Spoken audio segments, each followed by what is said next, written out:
Yaorana, Manahao et bienvenue dans Manava, votre émission Info Service. On parle aujourd'hui d'éducation. Debout à 6 heures, à l'école à 7 heures, fini à 15 heures, rentré à 16 heures, bref, le rythme scolaire peut parfois être complexe, mais une nouvelle réforme est arrivée pour tenter d'améliorer la situation justement. Pour en discuter, nous avons le plaisir d'accueillir d'un côté Joël Rallé, chef du département de l'action pédagogique et éducative. Yarana. Et de l'autre, nous avons Alice Pakis, directrice de l'école Ahutoru primaire de Haroué, et Arnold Atiou, président de l'APE de l'école Moénois de Tiaray, Yorana. Bonjour. Alors, on va commencer avec Alice, justement. C'est quoi un bon rythme scolaire actuel dans les écoles polynésiennes? Un bon rythme scolaire doit répondre aux besoins physiologiques des enfants, Mhm. en sachant qu'ici, les enfants se lèvent très tôt. Donc, de faire travailler les enfants dans la matinée, ça c'est parfait, et de leur présenter des activités plutôt sportives et artistiques les après-midi. Arnold, quels sont les principaux défis que rencontrent les parents concernant le rythme scolaire de leur enfant actuellement? Actuellement, ben, pour l'instant, il y a rien à dire, en fait. C'est vraiment tout se passe bien, en fait. Mhm. Et s'il n'y a C'est pas des petits problèmes de circulation, de buzz, dans de la commune voitures? où je suis, non? Comment on parle de Tiaré? Il y a pas de circulation du tout, en fait. Les enfants, ils arrivent à l'heure, voilà. Donc, et il y Parce a que du les premiers élèves qui arrivent, ils sont là à partir de 6h30. ce qui fait tôt quand même pour Ben, en fait, des si tu petits veux, il enfants. y a plusieurs écoles on parle de Hitia au terrain. Mhm. Donc, tel bus doit amener tel élève de Hitia, tel bus de Mahina.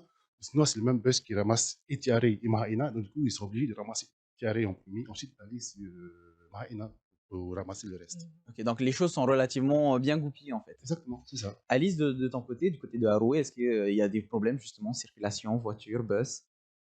Oui, il faut dire que ça bouchonne beaucoup devant l'école, mais comme nous accueillons que des enfants de la commune de Haroué, donc ils arrivent relativement à l'heure. Donc ça va alors. Donc, Les ça va. choses sont relativement bien gérées de ce Oui, côté. Joël, et de l'autre côté de l'île, est-ce que pareil, il y a des problèmes de circulation, de transport ou de bus par exemple? Oui, alors je pense que les problèmes de circulation, ils ne sont pas nouveaux sur Tahiti et sur la presqu'île. Et cette consultation citoyenne a pris en compte ça aussi, hein. C'était une volonté voilà, du gouvernement, de notre ministre de l'Éducation et de l'Enseignement supérieur en charge de la culture, de euh, consulter tous les citoyens hein, de Tahiti et puis d'y associer aussi la direction des transports scolaires, bien évidemment, pour essayer de trouver des solutions permettant de réguler le flux, hein. On vit tous ça quand on habite sur Tahiti, les embouteillages le matin, les embouteillages le soir. Donc, bien sûr, le premier objectif, c'était de travailler en faveur des élèves, des équipes enseignantes, mais aussi des familles et de pouvoir, au regard de ces différents scénarios et des horaires qui vont se mettre en place, de pouvoir apporter des réponses en termes de transport. Justement, on va en parler en détail. Alice, jusqu'à présent, comment étaient structurées les journées? alors nous, du lundi au vendredi, les enfants commencent à 7h30. Ils finissent à 11h30, sauf le vendredi, 11h. Ils n'ont pas cours l'après-midi, ainsi que le mercredi après-midi. Ensuite, nous reprenons les cours de 13h à 15h30, les Donc, lundis, mardis et jeudis. donc ça, c'était là-bas, c'est ce qui avait été fait C'est depuis. ça, exactement. Mais il y a une nouvelle réforme, on en parle depuis des mois, qui est arrivée. En quoi ça consiste, Joël?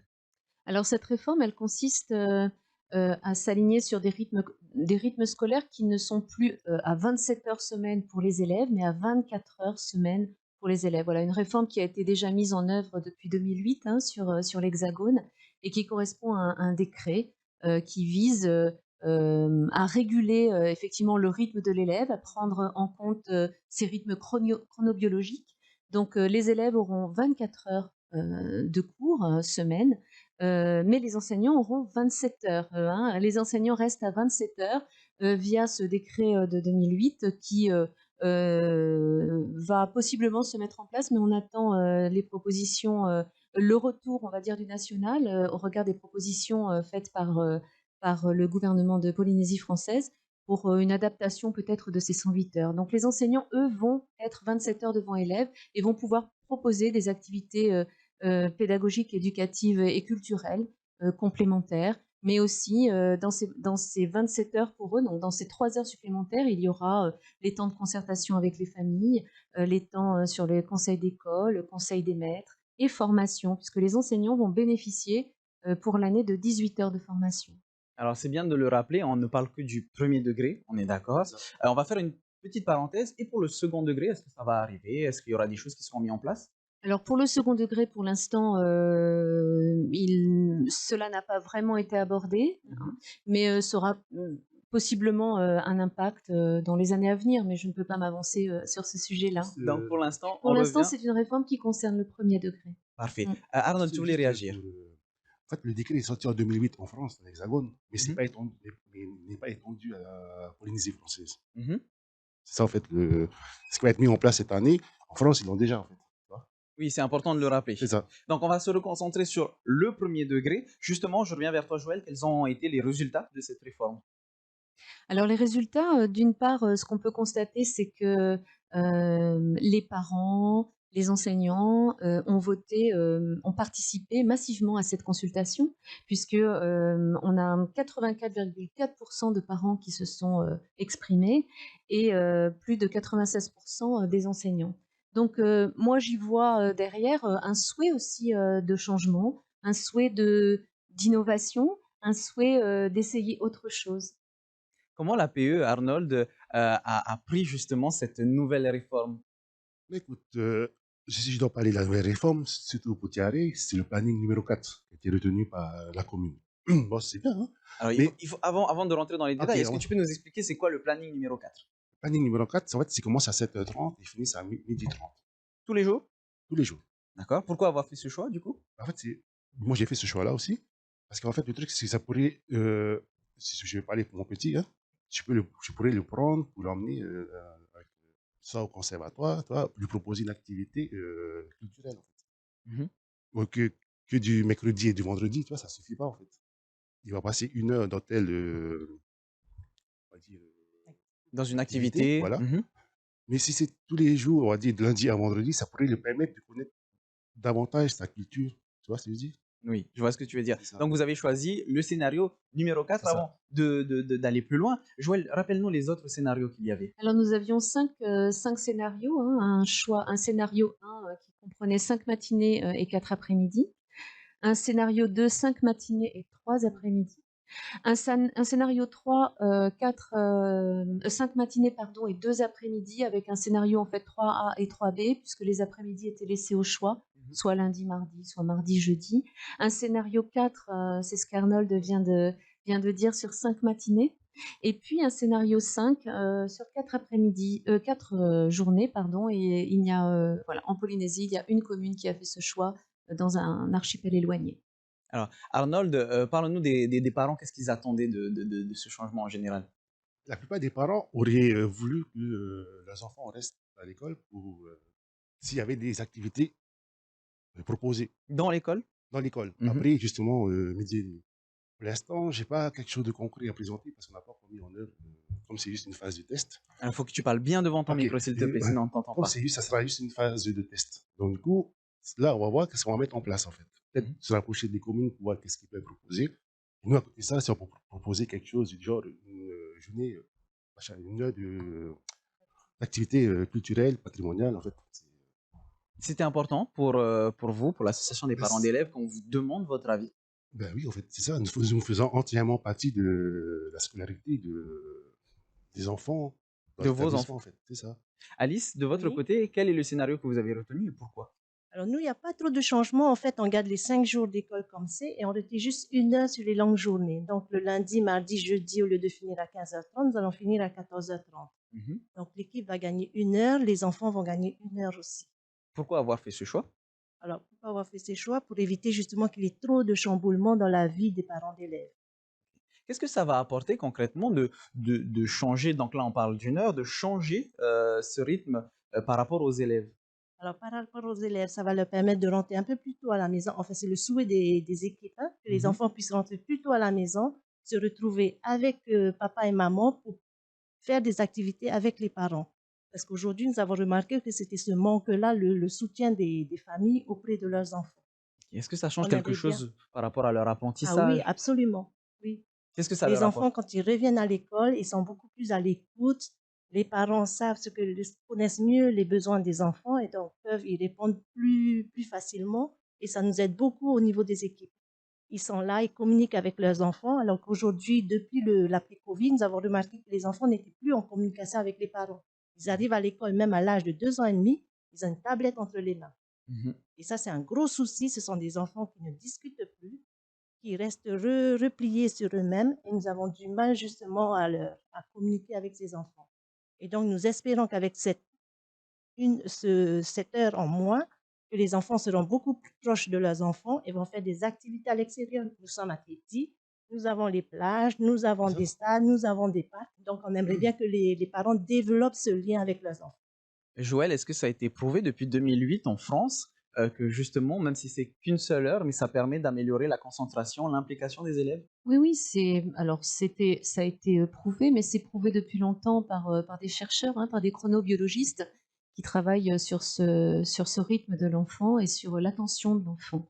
Donc, oui, il faut essayer voilà, mais c'est vraiment quelque chose de participatif, hein, comme Alice le dit. La relation école-famille est très importante aussi dans la réussite de cette réforme. Et l'accompagnement des équipes est là aussi pour accompagner les familles. Alors par contre, les enfants changent d'emploi du temps, mais les parents, non, auront toujours le même emploi du temps. Du coup, est-ce qu'il y a un accueil des familles qui sera différent? Est-ce qu'il y a une organisation qui sera différente par rapport aux parents? Alors je crois que c'est en questionnement, hein, les concertations, les consultations, la concertation entre les équipes d'école, les équipes de circonscription, hein. Je tiens à dire que les inspecteurs de circonscription et leur équipe accompagnent au jour le jour chaque école, sont en lien aussi avec les Tavana pour trouver la meilleure solution possible, parce Mhm. que forcément ça bouleverse des habitudes, hein. Toute réforme, je pense, bouleverse les habitudes et il va falloir aussi laisser un peu de temps au temps et laisser faire confiance à cette réforme qui me semble adaptée au rythme des élèves en particulier. La réforme n'a pas été encore mise en place, mais Arnold, comment est-ce que toi tu appréhendes? Est-ce que tu vas adapter aussi ton emploi du temps si Mais tu là, le on est peux? obligé, en fait. Frère, obligé. Non, moi, j'ai voté pour les numéro 4, tu vois. Parce que madame, elle peut s'occuper hein, des enfants. Des enfants, Mais hein? dans le cas contraire, les parents ne peuvent pas. Là, moi, j'ai une idée en tête, c'est de prendre mon enfant, de l'inscrire dans une école, il y aura toujours le même panier. Tu vois ce que je veux dire? C'est-à-dire que dans une école, il y aura moins d'élèves, contrairement à d'autres. Je sais Mhm. que là, actuellement, les parents sont en train de déscolariser leurs enfants et de mettre dans le privé.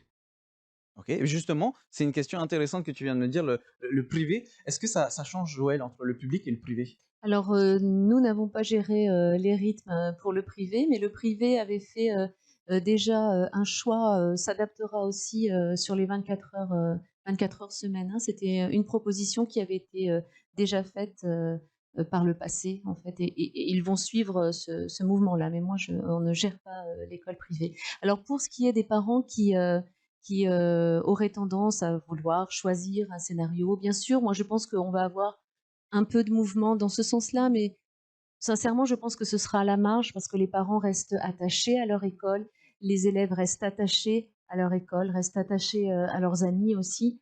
Et voilà, je pense que ce mouvement-là, peut-être, on va observer cette tendance, mais sincèrement, je pense que ce sera à la marge et que voilà, les parents reviendront dans leur école d'attachement. Voyons voir directement avec un établissement, Oui, Alice. si je peux rajouter, comme Arnold, il est président de l'association des parents d'élèves de son école, je Mhm. pense que les autres associations de parents d'élèves avec les communes vont essayer de trouver une solution pour pouvoir occuper les enfants, mais il faut leur laisser le temps de mettre tout C'est ça ça. en place. Comme on le disait, de toute façon, la réforme se met en place à partir de la rentrée C'est ça. prochaine. Prochaine. Est-ce que Oui. toi, tu as eu le genre de cas que Arnold nous disait, à savoir des parents qui veulent déscolariser leurs enfants parce que ça ne correspond pas à leurs attentes ou à leur emploi du temps?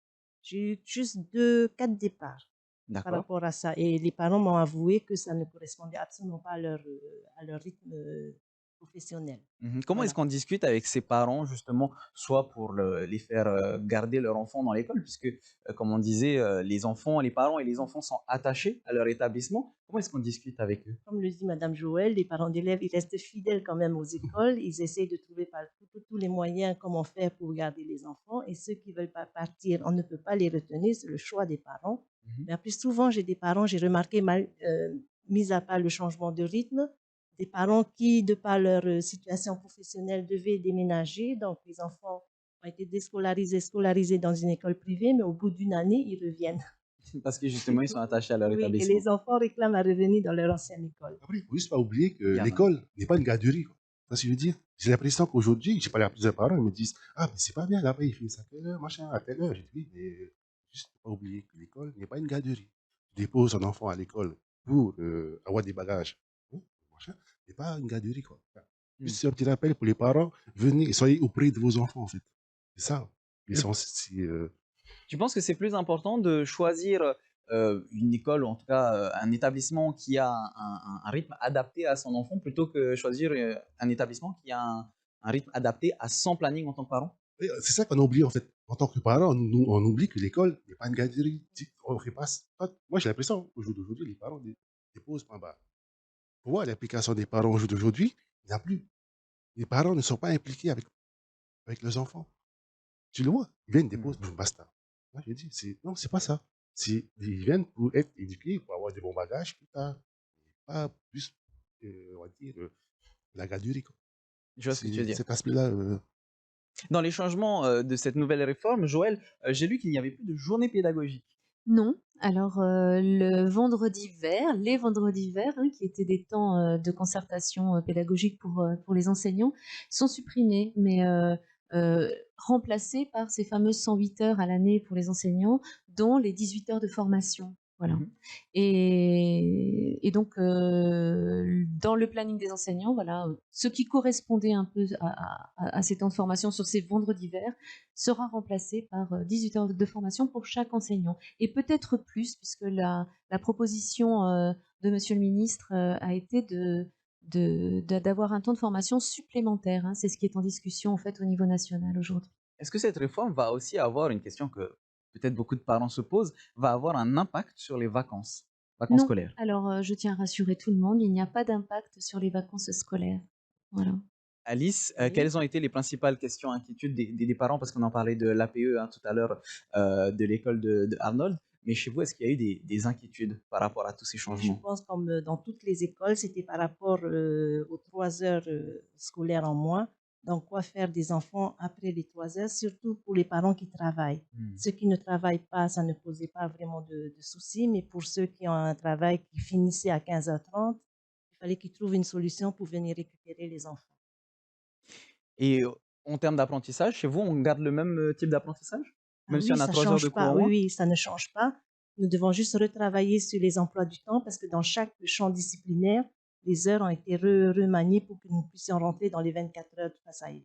Alors, il va falloir s'adapter à ce nouveau rythme, même il y a pas énormément de changements de votre côté, il va falloir s'adapter. Est-ce que vous allez aider les parents, les élèves avec des petites stratégies, par exemple, au sein de votre établissement? Ah, mais tout cela est déjà mis en place, même avec les 27 heures devant élèves. Donc là, ça ne va pas trop changer pour les élèves, mais ça sera plutôt au niveau des équipes. Il faudra qu'on revoie notre emploi du temps, qu'on revoie où mettre les enseignements fondamentaux, donc tout ce qui est français et maths, et voir comment nous allons répartir les autres enseignements.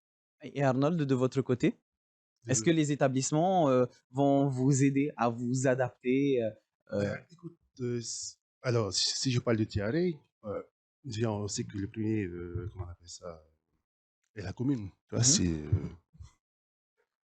pour- là, on finit à midi et demi. Maintenant, entre midi et demi et 15 heures pour les parents qui ne pourront pas être présents. Parce que c'est serré quand même les votes hein, à Tiare, je vais te montrer, je vais te dire et tout. Euh, Là, les parents ont voté pour le planning numéro 4, c'était 36. Ok. Et il y a deux plannings, le planning numéro 4 et le planning numéro 2. 36 pour le 4 et 32 pour le 2. Donc, Tu vois ce oui, que je donc dis? c'est pas loin du tout. C'est pas loin du tout. Et tu poses la question, comment on fait les autres enfants qui vont arriver chez eux, il n'y a pas de parents. Hmm. Là, c'est de proposer des activités. Maintenant, nous, on pourrait effectivement proposer pour 1 heure. Maintenant, il faut qu'on voie avec la commune. Parce qu'il faut savoir que les communes n'ont pas les moyens de proposer comme ça. À l'heure actuelle, ils proposent rien du tout. À part nous dire que c'est le planning numéro 4. Maintenant, on va savoir s'ils vont effectivement mettre quelque chose en place après. On ne sait pas. Joël, ça peut représenter un coût, que ce soit pour l'établissement ou voire même pour les parents, pour occuper leurs enfants. Oui, complètement, je pense qu'on a tous, conscience, de ça, hein. Après, hem, voilà, les parents, encore une fois, ont voté massivement pour un changement et des parents ont voté aussi pour ce scénario 4. Donc oui, c'est un accompagnement aussi et à avoir, avec les communes, en concertation avec les écoles et avec les parents. C'est voilà, c'est une nouvelle réforme qui va se mettre en œuvre et la consultation, la concertation n'est pas terminée.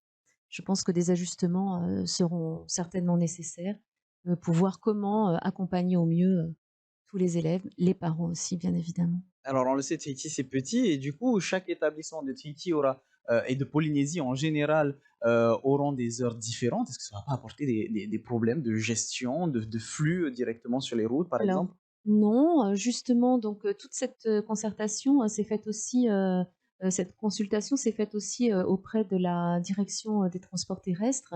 Donc nous avons vraiment travaillé de concert avec eux, autour de nombreuses, réunions pour pouvoir, étudier, hein, tous les scénarios qui avaient été, retenus et justement essayer de moduler un petit peu maintenant au niveau des horaires, hein. Il faut savoir que les inspecteurs, de l'éducation se sont rapprochés, des écoles et des tavernas pour travailler aussi sur, ces horaires. L'idée, c'est quand même d'étirer un peu les horaires avec, des écoles qui vont possiblement commencer à 7 heures ou 7 h 30 Mmh. et d'autres, jusqu'à 8 heures, voire 8 h 30, hein, sur certaines communes pour essayer justement de réguler ce flux et ceci, en fait, de la presqu'île jusqu'à presque la côte est, nord-est.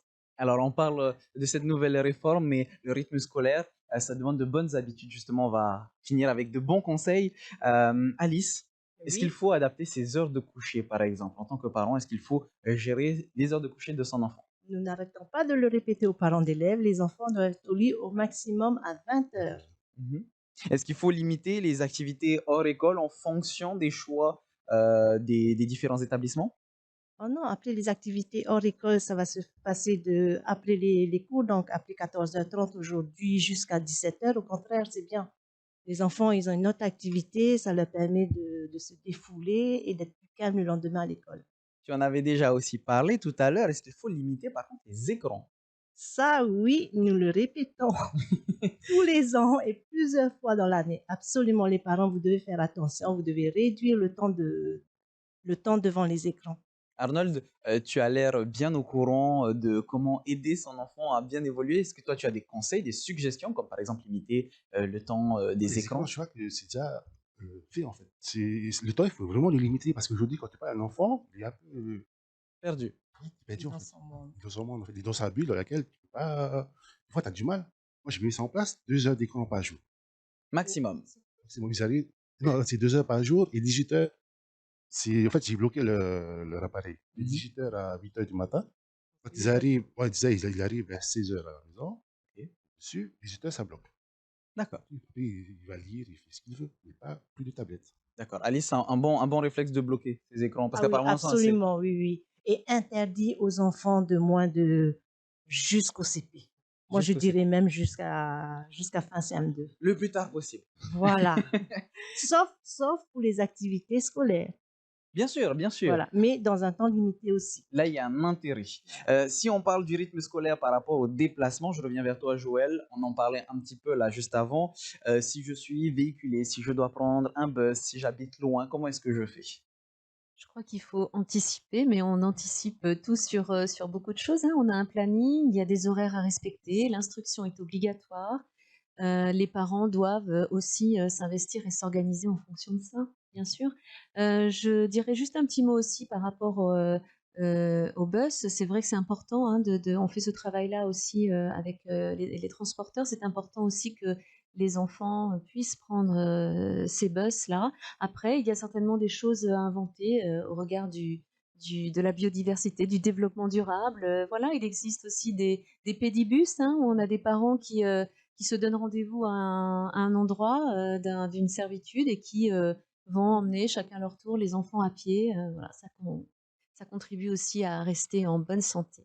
La collaboration, la solidarité, Arnold, c'est important Ah pour oui, justement améliorer. oui, Ah oui, mais ça oui, s'est il fait faut que aussi. tout le monde, en fait, les parents, les enseignants, la commune, il faut que l'on soit en cohésion pour pouvoir arriver. Après, n'oublions pas, c'est une phase de test. Bien Là, sûr. l'année prochaine, ça sera juste une phase de test. Peut-être qu'il y aura des améliorations à apporter, mais ce sera une phase de test. Et donc, on verra tout ça à la rentrée scolaire. Pour vous renseigner par rapport aux différents rythmes scolaires qui ont été pris en fonction des établissements, il y a le site éducation.pf, tout simplement. Donc, comme je viens de le dire, vous allez pouvoir voir tous les scénarios choisis par les établissements. Merci beaucoup à toutes et à tous d'avoir répondu à mes questions. Merci à toi. Et c'est déjà la fin de notre émission. On se retrouve demain à partir de 17h15. En attendant, bonne soirée sur TNTV avec à 18h votre journal en tahitien. Maururu itotatou farerira trahuma parhiana.